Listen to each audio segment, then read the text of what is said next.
I've been called in to look at this leaking flat roof. I've seen a few in my time. The one thing I have learned is don't jump to conclusions. Just because it happened to be one cause before doesn't mean it will be again. So I'm going to have a really careful examination. I can take some clues by looking at the internal damage. It's all in this corner nearest the road. I'm going to go up on the roof and see what I can find.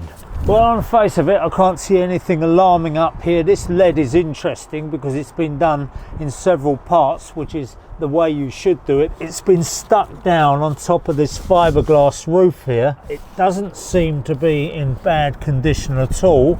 And really speaking, without taking the whole thing off, which would be a very destructive process, and starting again, which would be a job running into thousands of pounds, I think the best thing we can do is try a surface coating on it and see if that will do the trick. So the thing about leaks is that it can appear in one corner, but it could actually be coming in and running along. So we have to be careful just to check every single bit, try and find anything that looks slightly suspicious. You can see that all the water here runs down into one single gully there. There will be times when this floods. So I think what I'm going to do is I'm going to give this area 2 coats of Stormdry leak seal, which is a modified polymer. There doesn't appear to be any moisture along this top bit. That seems to be doing a good job. I think I can leave that. There's a good overlap there in the corner. There's no cracking. This being lead,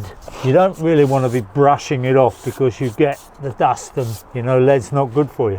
But I'm going to give it a good clean. And because this is moisture curing, it will go onto the damp surface. But what we don't want is water falling on the surface and starting to penetrate it. If we can get a window of say 48 hours, that's ideal, just to let it cure fully. First thing is we'll give it a bit of a wash off, a wet scrub. And the great thing about using water on it, if there's any dust coming up from that lead, it won't be in the air. I've got rid of any standing water. It doesn't matter if it's a little bit damp because it's moisture curing, but you don't want any puddles, any standing water. So I'm pretty happy with that now. I'm going to apply the Stormdry leak seal, just brush it on.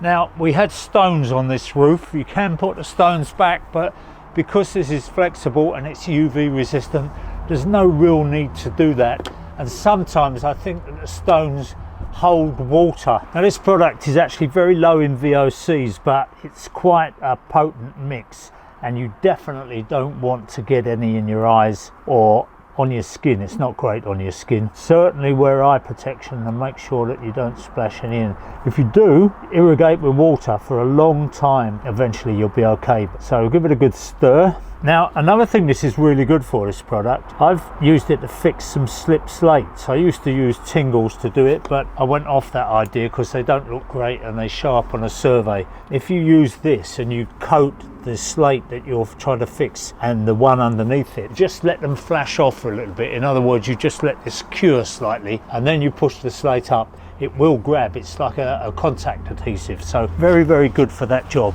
It's a very free-flowing material. You can actually just pour it on, brush it smooth, but I'm going to keep it nice and controlled. I don't think they do it in grey, which is a little bit of a shame if you're trying to do jobs around lead work, but I don't think anyone's going to see this up here unless they're flying out of Stansted Airport. And the great thing is that we can see if this works because it goes on a variety of materials. It goes onto lead, it goes onto this GRP roof. We could actually end up coating the whole lot. It goes a long way. Not the cheapest product in the world, but there's a reason why things cost money. You can get bitumen, which I've used in the past, but I don't really like it because it softens in the sun. It's a fairly low grade, old fashioned product really, bitumen sealant now, basically tar that you're putting on the roof. With this, it will take the hot weather. I think that's got that. It's a bit like treacle really, in consistency, not in taste obviously. And it will flow into gaps. I mean, if you've got something like a 5mm crack, it'll fill it quite readily. You could even put a little bit of membrane over the crack before you start. A little bit of scrim tape or something just to hold it, stop it falling through. Even if you end up having the roof replaced eventually, if it gets you out of trouble, gets you through the winter, and maybe gets you through a cost of living crisis, you know, when you haven't got the money to do a complete replacement, then using something like this, it gets you out of trouble. Now once I've done this, there's going to be a period of drying out. The customer won't actually know whether it's worked, and what I like to do is put a pencil line around the damp patch, and then you can watch to see if the damp recedes from the pencil line, and if it does, you know that it's starting to dry out. But don't rush that process. Don't try and force dry it with dehumidifiers and all the rest of it, because what you find there is all you do is dry the surface out. You kind of break the chain a little bit. If the moisture is evaporating from the wall naturally, it's dragging other moisture behind it, rather like a dog with a string of sausages running down the street, you know, the old cartoons. And if you let that process happen, may even take 6 months. You know, we're going to get a nice summer, hopefully. Come back in about September when it's had a good chance to dry out, and then we can take off the decayed plaster and all the flaking paint, give it a coat of lime plaster. If there are any salts in the wall, the lime plaster will resist it, whereas if you go over with the gypsum and there's any moisture left in there, it will lock it in and the gypsum will degrade. Using a bit of lime, we can coat the surface and let it continue drying out, and then put some emulsion on. You don't want anything that's going to lock the moisture in. Vinyl paint is not good where you've had damp problems, because it will just bubble up. Almost the cheaper the better.